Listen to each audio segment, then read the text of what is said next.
It's an interesting idea. That is something that we never really think about. But how we do create our own reality out of the thoughts in our mind. And how we develop our thinking the way we do. As we grow up in this world, thinking is more or less done for us. Or thinking becomes a matter of us memorizing what we are told by a teacher. And then this knowledge is measured in a test. We have to go through the school system, we graduate, one day get a job. And that's how the story goes, or that is the story that we have been told. Very much like the story of history, of what happened in the past. We learn about these things in school. But the thing with history is that history actually repeats itself because nothing really changes. Because we haven't learned the lesson from history. And that is the most important thing that I would like to draw attention to here, to not repeat the mistakes from the past. Because there can be patterns of similar situations coming up again. Certain kind of people who continue to come into your life to remind you of something that you need to learn, that you need to deal with. But because that is also part of our programming, we human beings have a tendency of looking for good experiences. Looking for people who are likable, who are enjoyable, we want to be happy, we want to feel good, and we want to be in a positive environment. We are looking for positive experiences. But what we fail to understand, and I think it's very, very important, is that experience is a teacher, especially the difficult ones. And that is something I like to draw attention to here with Realize to Actualize, because the fact is that out of our experiences we create our own reality. Out of what we realize, we actualize.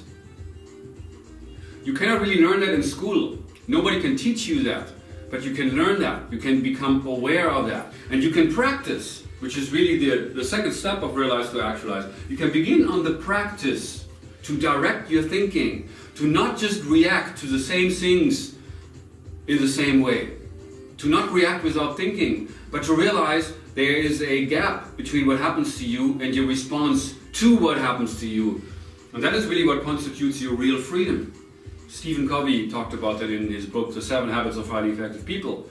And when I heard that in the mid-90s, as I then began studying about personal development, ironically or interestingly enough, that was during a time in my life where I just moved from Germany to America, was dealing with a lot of changes, didn't know how to deal with that.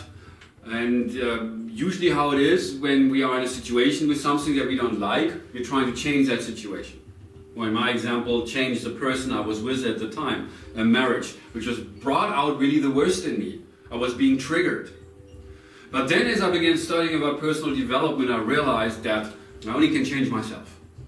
But that's the most difficult thing in this world, as it is also part of our programming to look for change outside of us. We all have an idea about what we think needs to be different in this world in order for things to be better.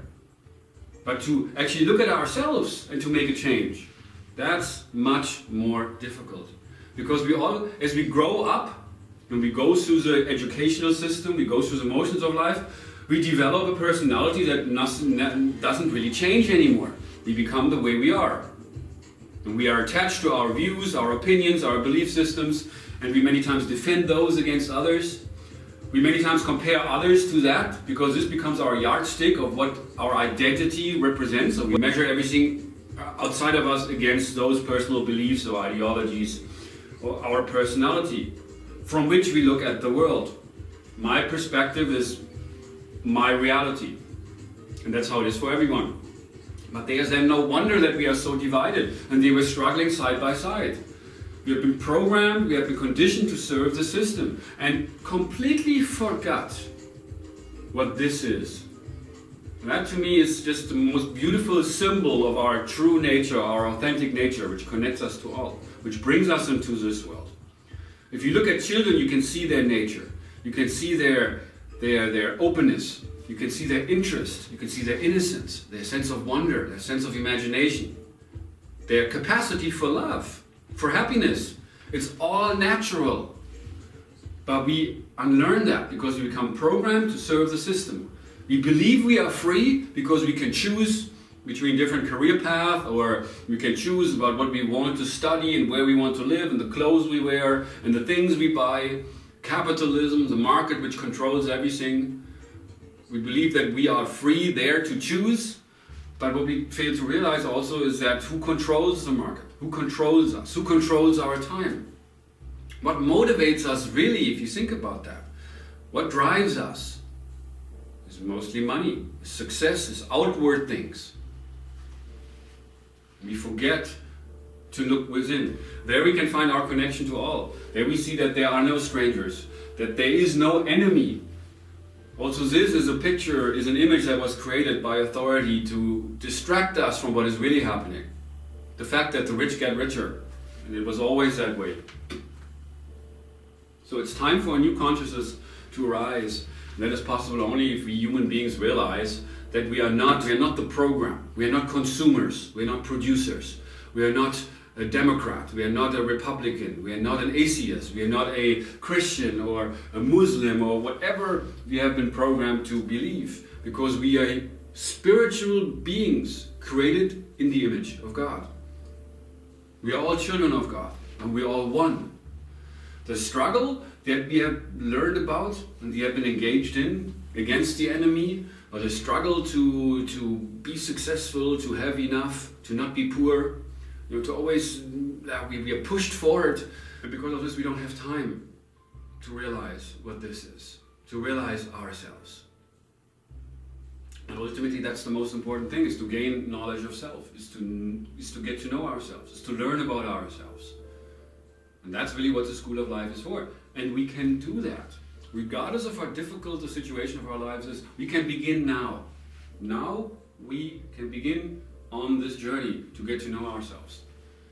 As we begin now on the journey to really get to know other people, to learn not to take the behavior, the comments, anything we don't like about other people, that usually triggers us to react in a negative way and then to get argumentative with people or to feel hurt over something that somebody says or did or didn't do, expectations we had of another person. They only keep us from seeing people for who they really are. And because we take what is happening to us personal.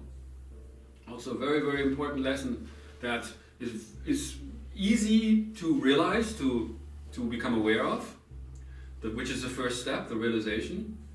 But then the putting that into practice. If you just think about that for a moment, if you learn to not take things personal anymore, if you realize whatever is somebody's doing, that's their thing, which is also the idea behind the German website Kein Ding. This is dein Ding, it's your thing. It's nicht mein Ding, it's not my thing. You are the way you are because of that's what you have learned. Because you have developed, even though it's a socially conditioned nature, but still you have developed a nature, which is very different from my nature, and that's your thing. And that's really Kein Ding, it's no thing. Even if you say something that might be hurtful to me, even if you might attack me, that's your thing, that's your karma, that's your energy. I don't need to fight that.